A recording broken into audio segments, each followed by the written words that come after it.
Okie dokie. Let's see what we got here. We're going to do chapter 6 through somewhat blended media, mostly online. We'll see if it works out. This will be the first lesson, and we'll try to break this up into some bite-sized pieces for you. First thing, I think every student of accounting should know the rule of 72s.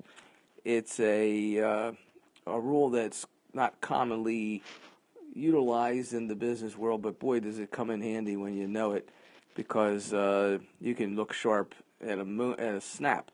And the rule 72 is explained here. Let's just go through it and get it under our belts. If you use the 72 to divide by an interest rate, a fixed interest rate, you can figure out how long that interest rate will take to double your money. Here they give you the example of a fixed 3%. On an investment, if you divide 72 by 3, you will get 24 years. 72 divided by 3 will be 24 years. And $5,000 invested today at 3% will double that investment to $10,000 in 24 years. That's a pretty long period of time. And to show you the value of compounded interest rates, which we're going to be talking about, if you don't know what it is, we're going to be talking about in this chapter. If you go from 3% to 6%, 3% to 6%, you're doubling the interest rate, and lo and behold, you cut the time in half for the investment to double. 72 divided by 6 is 12, and let's prove that. Let's see how we prove that. We prove that by saying 6% interest rate times 2 is 72. That meant that 72 divided by 6% equals 12 years. Oh, isn't this cool? Cool tool. So in 12 years, you double your money. So just by doubling the interest rate, you cut in time in half. You cut the time in half for the investment to double. Very cool. So that's the rule of 72s. It's all about compounded interest rates. Interest rates on money are determined by basically one major factor. Perceived, that was written pretty poorly, so let's write this a little better. Perceived risk. That's the whole key. And I'm sure you've learned this, but the higher the rate, the higher the risk. As risk goes up, so does the interest rate. And as risk goes down, the interest rates go down too. The reason for that is because people investing their money, if they're going to take a risk, they might as well get a higher rate of return. If you don't offer them enough of a rate of a return, it's not worth it to them, and they will not take the risk. So to get money invested where there is risk, you got to pay the person for the price to play. That's the idea. And one other thing can be said is perceived risk, how the marketplace looks at an investment. The risk may not actually be there, but if the market thinks there's risk, then for sure they will assume it. Interest rates are computed in two ways. Simple interest, which is basically like this. It's basically like this. If we have a $1,000 investment, and we're going to get 3%, that's $30 a year. And simple interest works like this. The next year times 3%, $30. And the year after that times 3%, $30. So our total interest over 3 years is $90. Because we just earned interest on the principal. That's all. Every year it's just the principal. That, my friends, is simple interest. That is one of the best slides in the world.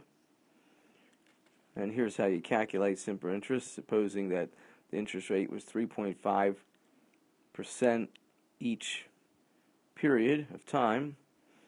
3.5%. So in 5 periods, you'd have $525 in interest, and now your total investment is worth $3,525, adding in the interest. Simple as that. Compound interest, we're going to see it, illustrate it, but the best way to describe compound interest is to say it is interest calculated on not just the principal. So we'll write the principal as P, it's interest on P, and interest. So it's interest on interest is what compounding really amounts to. And the value of compounding is extremely valuable, as we shall see. And it's the way almost all banking systems and all lending situations work. Very rarely do you see a loan or any type of financial transaction where interest is a factor. Hardly ever do you see it be just simple interest. We're going to deal mostly with compound interest. Here's the concept of compound interest. Same numbers, I believe. Let's see. Maybe it's not the same numbers. What was this example? That was 3,000. So this is a little different example. But the same interest rates, 3.5%. You see what happens here is the 3.5% yields $70 in interest after year one, and that gives us a balance of $2,070 at the end of the year. By the way, this is what's known as annual compounding, because we're only going to compound it once a year, and we're going to see what that means. Compound it annually. That's just how we describe this situation. We say it is being compounded annually.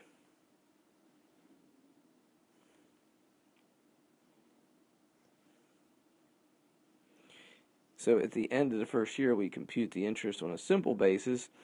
Now we come up with a new total of principal and interest of $2,070, and it's that number that we now calculate interest on in the second year. So the interest for the first period has been added into the principal balance, i.e. compounded, and then interest is calculated on that new balance for the next period. The period could be annually, it could be quarterly, it could be monthly, it could be semi-annually. All types of different periods we can call for compounding, and the lending situation will say it's compounded quarterly or monthly or weekly or whatever, or daily for that matter, which means that the next periods of time interest is computed on the interest plus on the principal plus the accumulated interest. That's the concept of compounded annually, and compound interest in general, that it's interest on the interest. All right, let's go back here and just finish this up, and then we'll stop. Basically, again, compounded annually, compounding interest, whether it's annually or otherwise, just means that if we don't pay out the interest, this is assuming that we're not paying out the interest, we don't pay out the interest is now added to the principal. So that's the basic concept. Compounding means the compound, I suppose, is not whether we keep the dogs, but it means the compounding is that add the interest not paid out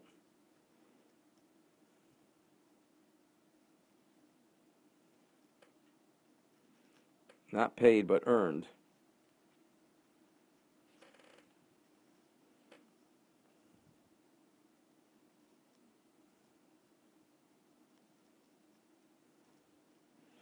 add the interest not paid but earned to the principal, that's P, and then apply the next period's interest rate factor on that amount. And you keep on doing that, however often the terms of the agreement tell you to compound.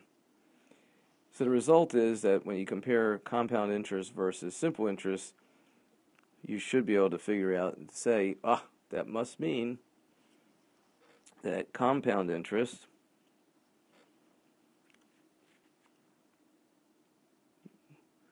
will grow more than simple. All right, hopefully that's a good explanation. We'll stop here, and I'll see you on the next bite-sized piece of Chapter 6.